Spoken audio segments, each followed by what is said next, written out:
Friends పాలకూరని ఈ విధంగా కట్ట ఉంటుంది కదా, దీన్ని ఈజీ ఎలా కట్ చేసుకొని చూపిస్తాను కదండి. చాలా ఈజీగా ఉంటుంది. ఇలా కట్టనైతే ఉప్పగుంటుండగా ఇట్లా ఈ సైజులో కట్ చేసుకోండి. ఫస్ట్ ఇక్కడ నుంచి కాదు, ఇక్కడ నుంచి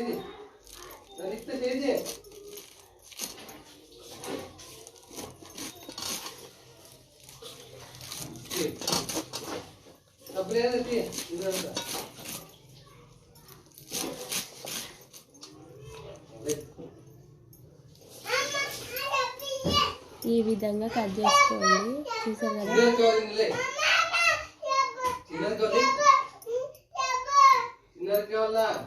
ఇట్లా.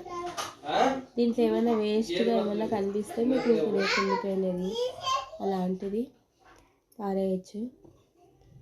ఇలా పెద్ద పెద్దగా వచ్చింటాయి, ఇట్లా ఇట్లా వేసుకొని ఇలాంటి పారేసుకుంటే అయిపోయింది.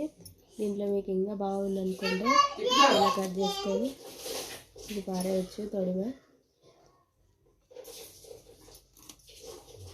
చాలా తొందరగా అవుతుంది.